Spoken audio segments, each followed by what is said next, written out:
The most Korean place in Korea. That is a massive title to live up to. But when Queen Elizabeth II visited South Korea in 1999, she didn't ask to see the neon lights of Gangnam or the skyscrapers of Busan. She asked to be taken here, Andong.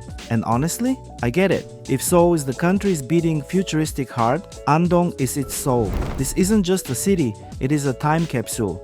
It's the spiritual capital of Korea, the home of Confucianism and a place where the 14th century feels like it was just yesterday. But here is the burning question for us travelers. Is it actually worth the effort? It is notoriously spread out, a bit tricky to navigate, and far quieter than the capital. Today we are going to answer that with the ultimate 2-day itinerary. We are taking the brand new KTX train to get there in record time, sleeping in a renovated Hanok resort, eating the most famous salted mackerel in the country, and exploring UNESCO World Heritage sites that will literally take your breath away. If you're ready to step back into the Joseon dynasty without losing your modern comforts, let's go explore Andong. Our journey starts at Cheongnyangni Station in Seoul. Forget the old days when getting to Andong took a grueling 4-hour bus ride. We are hopping on the new KTX-Eum. Eum means connecting, and this train is a game changer. It cuts the travel time down to just 2 hours. The ride itself is beautiful. You watch the concrete jungle of Seoul melt away into the rolling, mist-covered mountains of Gyeongsangbuk-do. It's the perfect transition from the modern world into the past. As you can see, guys, the seats are very spacious, so nice. There's a lot of space and it's very comfortable. Once we arrive, we are heading straight north to Dosan, Seowon. Now, if you know anything about Korean history, you know the name Yi Hwang. He is literally on the 1001 bill. This academy was his passion project. Walking up the path, you are surrounded by these ancient trees and the Nakdong River flowing right beside you. It's incredibly peaceful. The architecture here is humble. That's the Confucian way. No gold paint, no massive gates, just wood, stone, and silence. It was designed to help students focus on their inner selves. Established by Togi Lee Hwang, one of Korea's most prominent Neo-Confucian philosophers, Dosan Seowon served as a premier educational institution for cultivating the Sonbi, the scholar spirit, and spreading Confucian teachings. The complex, which includes lecture halls and dormitories designed in a square shape to promote concentration, became a center for the study of Gyeong or mindfulness and played a pivotal role in the intellectual history of the Joseon dynasty. Its historical importance was further solidified when King Jongjo ordered special government examinations to be held there in 1792 to honor Togi's legacy, an event commemorated by the Sisedan Shrine located across the river. This amazing place, it's Confucius Academy, and it's a small shrine on the top over there. They do some rides every year over there, and just on the back over here is usually the academy is facing a river. Just a short drive away is a spot that feels completely different, Yeki Village. This is a neutral gem. It was originally a village that was partially submerged when the Andong Dam was built, but the locals transformed it into an art village. You have these colorful murals popping out against old rural buildings, cute little galleries, and a really laid-back vibe. But the real highlight here is the Sonsong Susang Gil, the floating walkway. It actually sits on the surface of Andong Lake. Walking on it feels like you are walking on water. It's about a 1-kilometer loop, and the views of the lake are just serene. It's the perfect place to clear your head after the history lesson at Dosan Seowon. Besides the water walkway, there's a cute little traditional park designed to transport you to the past of this beautiful place. When you travel together with other influencers, you must turn it into a stage. So much fun and so much talent that night. Next, we are visiting something a bit more hands-on, the Korea Culture Theme Park. I know theme park sounds touristy, but hear me out. This place is brand new and built like a fortress from the Joseon-era. It's huge. You can actually try archery here, traditional Korean style, and walk through recreated sets that look straight out of a K-drama. It's less about roller coasters and more about immersion. It's a great spot to get some epic photos without the crowds you'd find at Gyeongbokgung in Seoul.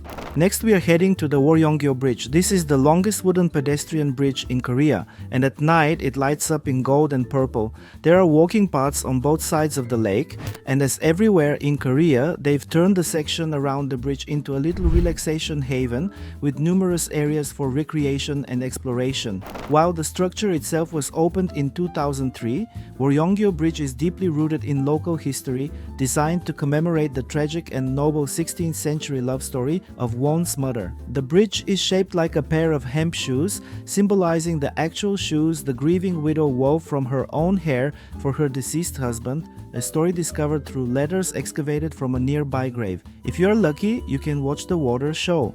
It's a spectacle of its own. Take one of the moon boats as well, mostly used by couples, but everyone can rent. Couple of times a day at the bridge they have this water show, and it's very refreshing, especially in a hot day like today. I wish I'm under there on this like moon boat. Right nearby is Nagang Park, often called the Secret Forest or Korea's Giverny, because it looks like a Monet painting. We are going to have a little afternoon picnic here by the lake. It's quiet, intimate, and the reflection of the trees in the water is magical. Perfect to calm down, read a book, or just rest, or make tons of Instagram-worthy photos. Just behind me is a coffee shop called Off Cafe and Books, and it's really nice place where you can read some books. And just on the other side, over here, this is called On Tea House, and also there are like a lot of books, and downstairs there's like a playground for kids, a lot of Korean and English books for kids. So it's an amazing place to, spend a couple of hours, relax, in a very traditional Korean style building. For our accommodation, we are not staying in a standard hotel. We are staying at Heritage Resort Gurume. This place has a fascinating backstory.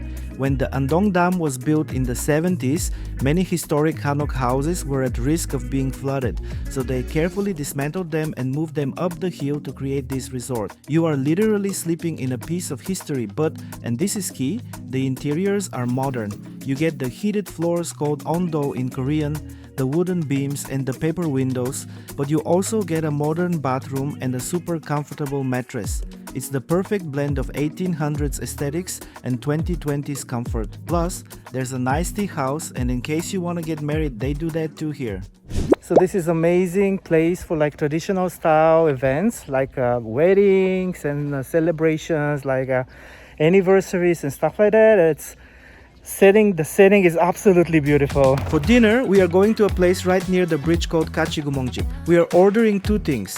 Hot Jesabap, this is fake Jesa food. Jesa is the ancestral rite ceremony where you offer food to the spirits. Usually, you can't eat it until the ceremony is over, but the scholars of Andong got hungry late at night and made this fake version to snack on. It's a bibimbap, but without the red chili paste. It uses soy sauce instead, so it's very savory and nutty. You cannot leave Andong without eating this. Andong salted mackerel. Since Andong is inland, they had to heavily salt the fish to transport it from the coast in the old days. The result is this incredibly flavorful, crispy, salty fish that pairs perfectly with rice. With this, let's call it a night, but stay tuned, there are way more to explore. Day 2 is all about the big one, Hahoe Folk Village. Listed as a UNESCO World Heritage Site in 2010, Hahoe Folk Village is a living museum that has served as the clan village of the Pungsan Ryu family for over 600 years. Uniquely in Korean history, it preserved a social structure where aristocrats and commoners lived side by side, with tile-roofed noble residences and thatched-roof commoner homes remaining intact within the same community. It played a pivotal political role as the birthplace of Ryu Song-ryong, the prime minister who led the Joseon government during the Japanese invasions of 1592 to 1598 and was visited by Queen Elizabeth II in 1999 as the location most representative of the traditional Korean spirit. Walk through the dirt paths, see the thatched roof houses of the commoners and the tile-roofed estates of the nobility, and definitely visit the Samsindang tree in the center. It's 600 years old. Write a wish on a paper strip and tie it there. Get lost in the village. Every corner hides a surprise. There are so many amazing experiences and things to do, eat and enjoy. It's another really cool experience here. You can write your family name, calligraphy experience. So yeah, Ah, so beautiful. Look at this. So beautiful. Isn't it? Really nice. Next, we are heading to the performance arena at the village entrance for the Hahoe Talnori. This is the traditional mask dance drama. Historically, this was the one time the commoners could make fun of the aristocrats without getting executed. They wore these smiling wooden masks to hide their identities and satirize the hypocrisy of the monks and noblemen. It's funny, it's loud, and it's a vital piece of Korea's intangible cultural heritage. The Hahoe Talnori is a traditional mask dance drama that originated in the 12th century as a shamanistic ritual designed to honor the village's tutelary deity and ward off calamity during difficult times. Beyond its spiritual roots, the performance served a crucial social function as a satirical outlet for the lower classes, allowing them to critique and mock the hypocrisy of the ruling aristocrats, the so-called yangban, and corrupt monks through humor and lively music. The dance is visually defined by the hahotao, a set of expressive masks carved from alder wood, unlike the paper or gourd masks found elsewhere in Korea, which are designated national treasures and represent distinct social archetypes such as the butcher, the fool, and the scholar. It is now presented regularly as a free cultural performance within Hahoe Folk Village, continuing Andong's legacy of preserving the vibrant spirit of the common people. Just a short journey from Hahoe village brings you to Byeongsan, Seowon, and if you appreciate architecture, this place is non-negotiable. This was a private Confucian academy established in honor of Ryu Song-ryong, a distinguished scholar and official of the Joseon dynasty who played a crucial role during the Imjin War. But the reason travelers come here isn't just for the history lesson, it's for the view. Just behind me is where the scholars were studying, and on the side where I'm standing right now, over here there was like their living quarters. And look at this beautiful pavilion which oversees the small river and also the beautiful mountain. It's so beautiful. Like I imagine like sitting there, and because of the way it was built, there's like a breeze going through the buildings, and it's quite chill, even though it can be very hot outside. But like having this view of the river and the mountain, and it's absolutely gorgeous. The design philosophy here is breathtakingly simple. The academy doesn't try to dominate the landscape, it invites it in. The masterpiece of this site is the Mandaeru Pavilion. It's this long, open-air wooden structure that stretches across the front of the complex. The genius of the architecture is that the pillars frame the Nakdong River and the sheer cliffs of Byeongsan Mountain opposite it like a widescreen movie. Historically, this pavilion was a place for students to rest and engage in poetry and debate between intense study sessions. Today, it's widely considered one of the most beautiful examples of Korean traditional architecture because of how it harmonizes with nature rather than conquering it.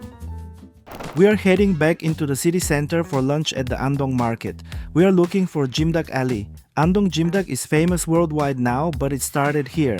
It's braised chicken with glass noodles, potatoes, carrots, and a spicy soy sauce glaze.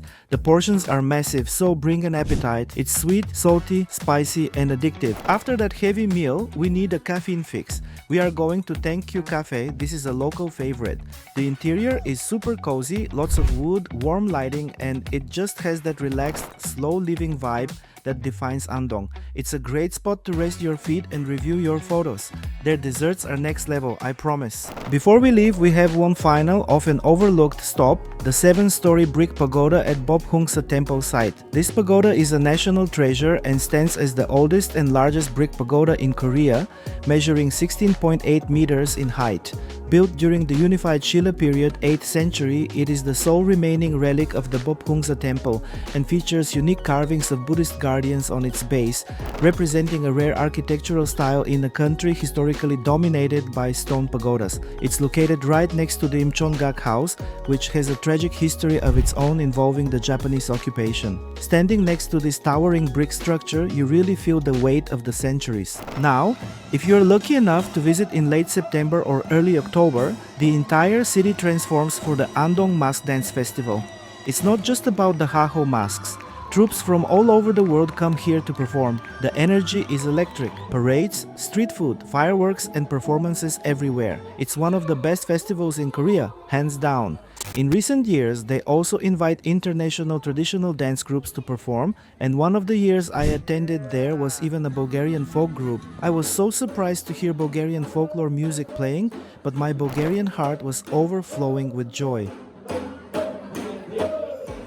So, we've walked the villages, eaten the food, and seen the masks. But to truly understand Andong, we have to look past the pretty buildings. You'll hear Andong defined as the capital of Korean spirit. But what does that actually mean? I like to think of this city like a sedimentary rock. Over centuries, different philosophies, Confucianism, Buddhism, and Shamanism have settled here, layering on top of each other to create this unique cultural bedrock. At its core, Andong is the home of the Sonbi, the virtuous scholar. This is the land of Neo-Confucianism. Remember Yi Huang at the academy we visited? He didn't just teach facts, he taught the philosophy of Gyeong, or mindfulness. This spirit lives on in the Jongga, the head house system. Families like the Ryu clan in Hahoe village have maintained their lineage and traditions for centuries. Even the food we ate, hojjesabap, comes from the concept of bongjesa jopingek, the duty to honor ancestors and treat guests with hospitality. The scholars would make this fake ritual food just to share it with the living. That is the Sonbi spirit: order, learning, and hospitality. But dig deeper and you find the Buddhist layer. While Andong is famous for Confucian scholars, it also protects deep Buddhist roots. Just outside the city is Bongjongsa Temple, home to the Guknakjon Hall, the oldest wooden building in all of Korea, standing since the 1200s. You also see this unique mix of beliefs at the Icheondong Stone Buddha. It's a massive statue carved into a cliff, where locals believe the spirit of the Buddha and the mountain gods combine to make wishes come true. It's a blend of faith you don't see everywhere. And finally, the top layer, the common people.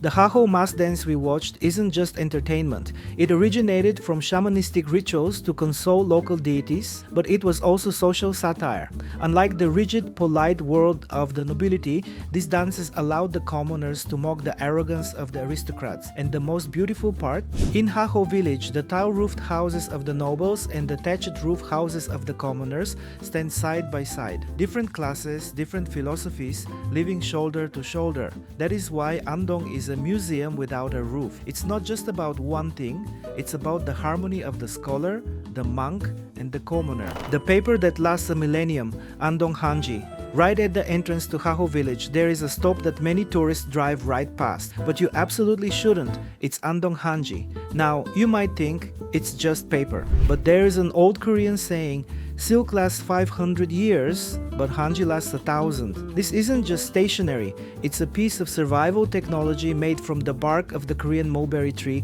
and the clean, mineral-rich waters of Andong. Andong is actually the largest producer of high-quality Hanji in the country, creating over 60 different types. When you walk into the factory here, it's not a sterile museum exhibit behind glass. You can actually smell the boiled mulberry bark. You can watch the masters rhythmically shaking the bamboo screens to sift the fibers. It is a visceral, physical process that hasn't changed much in centuries. The experience? Don't just watch though. You can actually get your hands wet and try making a sheet yourself in their experience program.